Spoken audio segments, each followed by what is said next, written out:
Here's what no one will tell you about Patient Zero. We were given a story about a monster, a flight attendant who single-handedly brought AIDS to America. His name became a curse, but this entire narrative, which poisoned a man's memory for decades, is a lie. This lie wasn't born of malice, but from a single misread letter. Today, we'll perform a genetic autopsy and prove that the reality was far more terrifying than any myth. His name was Gaétan Dugas, and he was not Patient Zero. But to understand why the world so desperately needed a villain, we must go back to the very beginning, to a time when fear had no name. It all came down to one letter, the letter O. And later, I'll show you what it truly stood for. In 1981, doctors in the U.S. were confronting the inexplicable. Young, previously healthy men were dying from rare illnesses. Their immune systems were simply shutting down. The disease was dubbed GRID, gay-related immunodeficiency. The diagnosis sounded like a death sentence. It presented as a rare form of pneumonia, pneumocystis carinii, a fungus that typically only affects individuals with severely compromised immune systems, such as chemotherapy patients, and an aggressive skin cancer, Kaposi's sarcoma, purple lesions previously seen primarily in elderly men of Mediterranean descent. But here, it was young men from California. For doctors, it was like seeing snow in the desert, an utterly impossible phenomenon. Imagine for a moment, an invisible disease killing your friends. Doctors are helpless. Society is in a panic, desperate for someone to blame. Feel that fear, that anger, that urge to find a simple, clear answer, to find the one person responsible for everything. Remember that feeling. It's the key to this entire story. This desire isn't a weakness. It's an inherent mechanism of our brain. Nobel laureate Daniel Kahneman calls this the availability heuristic. When confronted with a vivid, terrifying story, our brain considers it more probable and significant than dry statistics. The narrative of a single superspreader was far more accessible and understandable than the complex truth about a virus, and the brain chose the easy path. Meanwhile, in Atlanta, at the CDC headquarters, the Centers for Disease Control and Prevention, epidemiologists began a race against time. Their mission wasn't to find someone to blame. Their mission was to understand how the disease was transmitted. They interviewed dozens of sick individuals, asking the most personal questions. They were searching for connections, any connections. This work would become known as the cluster study. The team, led by Dr. William Darrow, operated like a Cold War detective agency. They weren't looking for a killer. They were searching for a ghost, an invisible transmission pattern that could save millions of lives. And from this chaos of personal stories, a structure began to emerge. A cluster, a socio-sexual network. At the center of this network was one individual linked to dozens of early cases in various cities, from Los Angeles to New York. He was a flight attendant. He traveled extensively. The logic seemed ironclad. This map looked less like a medical document and more like a major airline's flight network. Dozens of routes converged at one hub, and that hub was one man. For scientists seeking a pattern, it was like finding the Rosetta Stone. They believed they had found the key to unlocking the epidemic.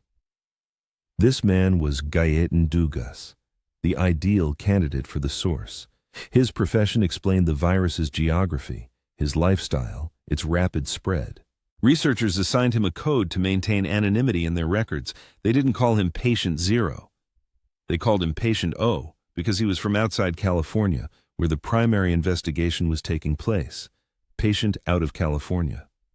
But very soon, this innocuous letter O would be misread as a numeral, and this error would change history forever. It wasn't a sinister decision. It was a simple bureaucratic notation in Dr. Darrow's reports. O, as in outsider. A tragedy of global proportions wasn't born in a secret lab. It was born in routine clerical work, from a letter easily confused with a zero on a typewriter or in illegible handwriting. The greatest slander in medical history was, in essence, a typo. Gaétan Dugas was no monster. He was a charismatic, charming Air Canada flight attendant, an openly gay man at a time when that took immense courage. When doctors approached him, he didn't hide. On the contrary, he cooperated actively. He spoke with a strong French-Canadian accent that many found charming. He was known for his sense of humor and generosity. He was someone who could make an entire room laugh. It's important to remember, a myth is easier to create when the victim is stripped of their human qualities, leaving only a label. He provided doctors with his diary and contacts for 72 of his partners. He gave blood for research. He was scared, like everyone else, and wanted to help stop the disease. He believed he was aiding science. He had no idea he was helping to create a myth that would destroy him. Think about it. In an atmosphere of total fear and condemnation, he voluntarily disclosed the most intimate details of his life. It was an act of incredible trust in a system that ultimately betrayed him. He gave scientists a map, and they used it to declare him an enemy. Exactly how O became 0 is debated. Perhaps someone misread a record. Perhaps someone misunderstood it orally. But once the patient 0 information leaked to the press, the mechanism was unstoppable. The world needed a scapegoat, and it got one. The idea of patient 0 itself became a virus, an information virus. It was simple, easily transmitted from person to person, and perfectly fit into the existing cells of fear and prejudice in society. The truth was too complex, a vaccine, while the lie was a contagious and rapid strain. Now, imagine yourself as a journalist in 1982. You get your hands on information about patient 0, the person who started it all. It's a sensation. It's a simple, understandable story that explains a complex and terrifying phenomenon. Would you double-check the meaning of a single letter? Or would you publish a piece that would explode the information landscape? The myth was ultimately cemented by a best-selling book. In it, Gaétan Dugas was portrayed almost as a James Bond villain, deliberately spreading the virus. The book was powerful, but in this respect, it was wrong. Dugas died in 1984, 3 years before its release, and couldn't defend himself. And here's the main paradox. The book's author, Randy Shilts, was a brilliant investigative journalist and an openly gay man who himself later died of AIDS. His book drew immense attention to the epidemic, but in pursuit of a compelling plot and a central character, he may have inadvertently caused enormous harm by creating the perfect villain that a frightened society so desperately needed. Gaétan Dugas' body was cremated. His diaries disappeared. It seemed the truth died with him. But one witness remained who couldn't lie, the virus itself, frozen in his blood samples. And 30 years later, technology reached a level where this witness could be interrogated. This vial of blood serum, stored at -70 degrees Celsius, became the black box of the entire epidemic. Like a flight recorder after a plane crash, it contained an objective record of events, a genetic code of truth that merely awaited the technology capable of deciphering it. Why was the Dugas myth so necessary? Because it offered a simple explanation. It absolved collective responsibility. It's easier to believe in a single monster than to admit that a virus is simply biology, indifferent to morality. Dugas was the perfect target, gay, a foreigner, with a disapproved lifestyle. French philosopher René Girard described this as the scapegoat mechanism. When society experiences a crisis, it instinctively seeks a victim onto whom all blame can be dumped. This allows collective fear and anger to be channeled into one point and creates an illusion of control. Gaétan Dugas was not the cause of the epidemic. He was a cure for the fear of millions. Myth: Dugas brought HIV to the U.S. Fact: today, we know the virus circulated in North America since at least 1970, when Gaétan was still a teenager in Canada. He couldn't have been the first. Furthermore, the earliest confirmed HIV case in the U.S. is Robert Rayford, a St. Louis teenager who died from a mysterious illness back in 1969. Analysis of his tissues, conducted decades later, confirmed the presence of the virus. In 1969, Gaétan Dugas was only 16 and living in Quebec. He wasn't just not patient 0, he was at least a decade late to the party. Myth: he intentionally infected people. Fact: as soon as Dugas learned he might be contagious, he began warning partners. Yes, he didn't immediately cease sexual contact. At the time, no one knew exactly how the virus was transmitted. He was confused and scared, like everyone else, not malicious. The myth demanded a monster. Reality gave us simply a frightened man. This story began as an error, but it evolved into something much more, a convenient tool to stigmatize an entire social group. The myth destroyed Dugas' reputation, but it also struck a blow against thousands of others. This phenomenon is now called an infodemic, an epidemic of misinformation that spreads faster and wider than the virus itself. Dugas' story was the infodemic of the 80s, spreading through newspapers and books. Today, such myths spread through social media at light speed. All these arguments were logical. History, sociology, chronology, everything pointed to his innocence. But for full exoneration, something more was needed: direct, irrefutable proof. And it was stored in the genetic code of the virus extracted from Dugas's blood. The year 2016 arrives. A team led by scientists Richard McKay from Cambridge and Michael Warraby from Arizona gains access to archived blood serum samples from 1978 and 1979. This was only possible now, thanks to a technological leap. Imagine the virus's genome as a book torn into thousands of tiny fragments. In the 1980s, scientists only had a magnifying glass. In 2016, they had a supercomputer capable of analyzing millions of these fragments and assembling them in the correct order. They used the molecular clock method, which allowed them not just to read the text, but also to determine its age. It's like building a family tree. By comparing the genomes of the virus from different patients, scientists can accurately say which strain is the grandfather, which the father, and which the son. They took Gaétan Dugas' virus sample and placed it on this tree to see its real place in the history of the epidemic. In essence, it was viral archaeology. Scientists unearthed genetic fossils of HY5 to reconstruct its evolution and migration paths. Each virus carries mutations, like scars telling its story. The task was to read these scars. The result was astounding. The virus strain from Gaétan Dugas' blood was not the trunk of this tree. It wasn't even one of the first branches. His virus was a typical strain of that era, genetically located in the middle of the canopy.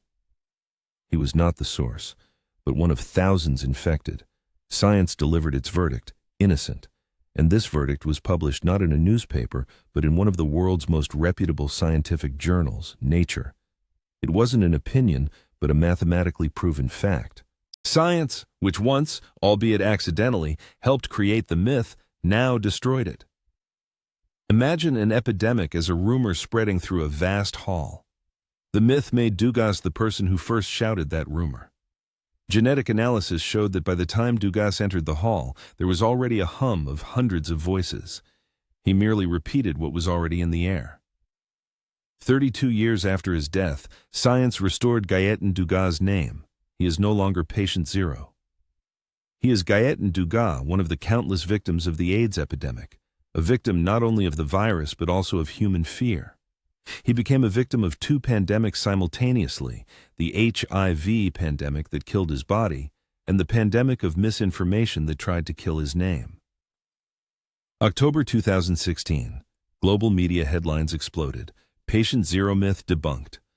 Scientists exonerate man accused of spreading AIDS in the U.S. The scientific journal Nature published that very study. The New York Times, BBC, The Guardian, all reported the refutation. Historical justice, it seemed, had prevailed. But ask someone on the street today, and many will still recall the story of the flight attendant who spread the disease. Why? Because a myth is a virus of the mind. It's simpler, more vivid, and more emotional than complex scientific truth. Refutation requires mental effort. Myth only requires belief. There's a quote often attributed to Mark Twain: "A lie can travel halfway around the world while the truth is putting on its shoes." The Dugas myth flew around the world at supersonic speed for 30 years. The truth, bolstered by genetic evidence, is still slowly walking. It knocks on every door where the lie has long since taken residence. So, can a good name be restored once a myth is so deeply entrenched? Yes, it can. In history textbooks and scientific articles, but it's almost impossible in popular culture.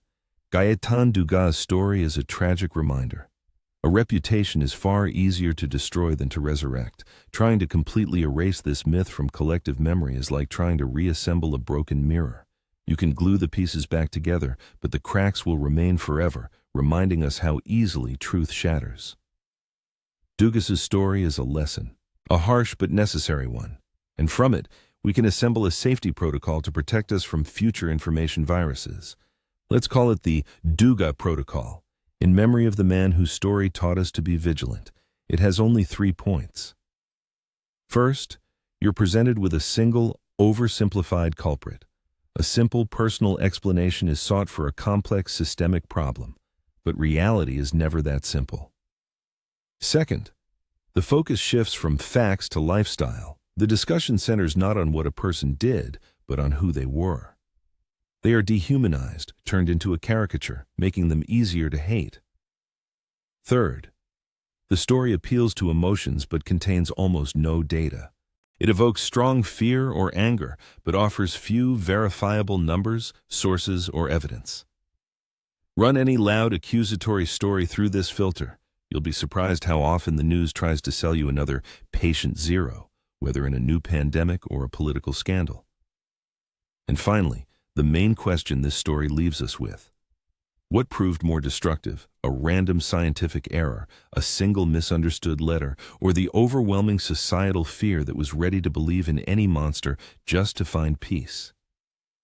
In the comments, write just one word that you believe was the root cause of this tragedy: error or fear. Your answer will say more not about this story, but about how you believe our world works. An error is a coincidence that can be corrected. Fear is a system, and it will seek new victims again and again.